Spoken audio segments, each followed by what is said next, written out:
The Tales of Beedle the Bard is a special book from the world of Harry Potter.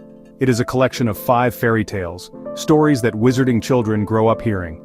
J.K. Rowling wrote this book after the main Harry Potter series ended, and honestly, it feels like a real object from that magical universe. The book was first mentioned in Harry Potter and the Deathly Hallows. Hermione Granger received a copy in Albus Dumbledore's will, and it turned out to be a very important clue in Harry's final adventure. Now, fans everywhere can own and read the same book. It offers a wonderful window into the culture and values of the wizarding community, showing us the stories that shape their understanding of life, magic, and morality. The purpose of this book is twofold. First, it expands the rich tapestry of the Harry Potter universe, and gives readers a deeper understanding of the folklore that underpins the magical world. These are not just simple stories, they're filled with lessons and warnings that resonate throughout the main 7 books. The tales feel ancient and authentic, as if they were passed down through generations of witches and wizards. They provide a unique perspective on how magic is viewed by those who live with it every day. It's a chance for fans to immerse themselves once more in the world they love, but from a completely new and fascinating angle. Secondly, and perhaps more importantly, The Tales of Beedle the Bard was created for a noble cause. J.K. Rowling published the book to raise money for her charity, Lumos, which works to help disadvantaged children around the world. By purchasing the book, readers are not only getting a piece of the wizarding world, but they're also contributing to a very real and important mission. This charitable purpose adds another layer of meaning to the book. It connects the fictional world's values of kindness and courage with real-world action. The book itself becomes an act of magic, transforming a story into tangible help for those in need. The book is presented as a translation by Hermione Granger from the original runes. It also includes extensive notes and commentary from the late Albus Dumbledore. This structure makes it feel incredibly authentic. It's not just a collection of stories, it's a piece of magical scholarship. Dumbledore's notes provide historical context, personal reflections, and humorous asides. They connect the tales to the broader history of the wizarding world and offer deeper insights into the characters and events of the Harry Potter series. This clever framing device makes the book a truly unique reading experience, blending storytelling with lore in a way that is both informative and deeply engaging for any fan. The first story is The Wizard and the Hopping Pot. It tells of a kind old wizard who uses his magical pot to help his muggle neighbors. When he dies, his magic-hating son inherits the pot. The son refuses to help anyone, and the pot begins to show him the suffering he is causing. It sprouts a warty foot and follows him everywhere, making loud noises. The theme is about our responsibility to help others. It teaches that ignoring the problems of our community will eventually come back to haunt us. The son learns that magic is a tool that should be used for good, not hidden away out of prejudice or selfishness.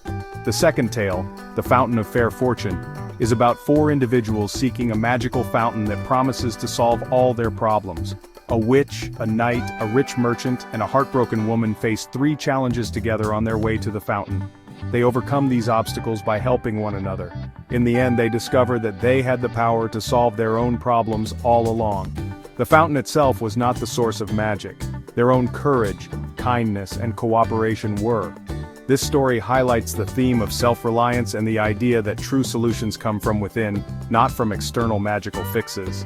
The Warlock's Hairy Heart is the darkest story in the collection. It's about a handsome and talented young warlock who decides to avoid the messiness of love by magically removing his own heart. He locks it away in a casket. He lives a cold, empty life until he decides he wants a wife. He tries to impress a beautiful witch, but she senses his coldness. To prove he has a heart, he retrieves it from the casket. But the heart has become dark and hairy, a monstrous thing. This tale is a powerful warning against suppressing emotions and the dangers of seeking power over human connection. It explores how fear of vulnerability can lead to monstrous outcomes. The fourth story is Babbity Rabbity and Her Cackling Stump. This is a more lighthearted and funny tale. It features a foolish muggle king who wants to be the only one with magic. He hires a charlatan to teach him. A clever washerwoman named Babbity, who is a real witch, helps the charlatan fool the king. When the king demands to perform impossible magic, Babbity uses her own powers from hiding to make it seem like he is succeeding. The story teaches about the foolishness of pride and the abuse of power. It also celebrates cleverness and shows that true magic cannot be faked or stolen by those who do not understand it. Finally, we have the tale of the three brothers, the most famous story from the book. Three wizard brothers cheat Death by creating a magical bridge over a dangerous river. Death, feeling tricked, pretends to congratulate them. He offers each brother a prize. The first brother asks for the most powerful wand ever made, the Elder Wand. The second asks for the power to bring people back from the dead, receiving the Resurrection Stone. The third, a humble man, asks for a way to hide from Death. He receives Death's own invisibility cloak. This story is a profound exploration of mortality, power, and wisdom, with each brother's choice revealing their character and sealing their fate. Albus Dumbledore's commentary is a key feature of the book. His notes follow each of the 5 tales, and they add incredible depth and humor to the collection. For The Wizard and the Hopping Pot, Dumbledore explains the historical context of wizard-muggle relations. He discusses how the story reflects a time when wizards were debating whether to help their non-magical neighbors or to hide from them. His notes show that this was a very serious issue in wizarding history. He also adds a personal touch, sharing his own thoughts on the story's moral. This commentary transforms a simple fairy tale into a valuable history lesson for the reader. In his notes on the Fountain of Fair Fortune, Dumbledore offers a different kind of insight.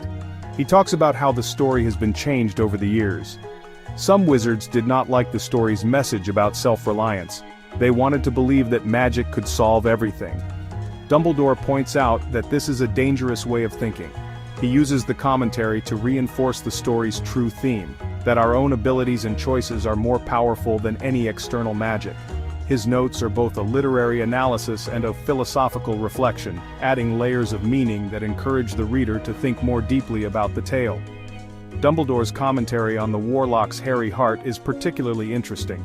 He notes that this story is so dark that many parents refuse to read it to their children. He explains why it is important, however. The story serves as a powerful warning against the dark arts. Dumbledore connects the warlock's actions to the kind of magic practiced by Lord Voldemort. He explains that splitting the soul, as Voldemort did with his Horcruxes, is a similar act of self-mutilation. This commentary directly links the fairy tale to the main plot of the Harry Potter series, making the story feel even more significant and chilling. For Babbity-Rabbity and her cackling stump, Dumbledore's notes are lighter in tone. He uses them to explain the concept of animagi, witches or wizards who can turn into animals. He shares amusing anecdotes about the history of this type of magic. He also discusses how the story cleverly pokes fun at Muggles' misunderstandings about magic. His commentary is funny and informative, providing fascinating details about the wizarding world that fans will love. Through these notes, Dumbledore acts as a guide, not just explaining the stories but also enriching the reader's overall understanding of the magical universe and its many quirks. One of the most powerful themes across all the stories is the acceptance of mortality. This is most clear in the tale of the three brothers. The first 2 brothers try to conquer death through power and control. They both meet tragic ends. The third brother, however, understands that death is a natural part of life. He does not try to fight it. Instead, he accepts it and lives a long, full life before greeting death as an old friend. This theme is central to the entire Harry Potter saga. Voldemort's greatest fear is death, and this fear is what ultimately destroys him. Harry, like the third brother, learns to accept mortality, which gives him the strength to face his destiny. Another important theme is the idea of learning and growing through trials. In the Fountain of Fair Fortune, the 4 characters do not find a magical solution to their problems. Instead, they find the solutions by working together and facing challenges. The journey itself is what helps them. Sir Luckless finds his courage, Amata heals her broken heart, and Asha is cured of her illness through her own efforts. This teaches a valuable lesson. Personal growth comes from overcoming obstacles, not from avoiding them. Magic can be a tool, but true strength and happiness are earned through experience and self-discovery. The book also explores the theme of equality and prejudice. The Wizard and the Hopping Pot directly addresses the issue of wizard-muggle relations. The wizard's son initially despises muggles and refuses to help them. He learns a harsh lesson about the importance of compassion for everyone, regardless of whether they have magic. This reflects the ongoing struggle in the wizarding world against pure-blood supremacy. The story promotes a message of tolerance and community, arguing that society is stronger when everyone helps each other. It is a simple but powerful fable that speaks to one of the core conflicts in the Harry Potter universe. Finally, the use and abuse of power is a constant theme. In the tale of the three brothers, the Elder Wand represents the corrupting influence of ultimate power. In the Warlock's hairy heart, the Warlock's power to control his own heart leads to his monstrous transformation. Even the foolish king in Babbity Rabbity shows how those in authority can be arrogant and dangerous. The stories consistently warn that power, whether magical or political, must be handled with wisdom and humility. Dumbledore himself often reflected on this danger, which is why he refused positions of great authority. The tales serve as moral guides for young witches and wizards, teaching them to be responsible with their magical gifts.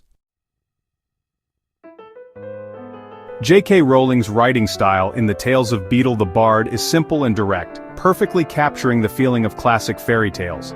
The sentences are often short and clear, making the stories easy to follow for a wide audience. This style is very different from the more complex prose of the later Harry Potter novels. It feels timeless, as if these stories have been told for centuries. Rowling uses classic storytelling elements like talking animals, magical objects, and clear moral lessons. This makes the book feel authentic to its purpose as a collection of children's stories from the wizarding world, creating a charming and engaging reading experience for all ages. The structure of the book is unique and brilliant. It is not just a collection of stories, it is presented as a scholarly work. Each tale is followed by Albus Dumbledore's commentary.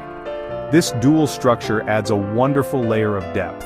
First you read the story as a child might, then you read Dumbledore's notes as an adult or a student would. This allows the book to be enjoyed on multiple levels. The commentary provides humor, historical context, and philosophical insights.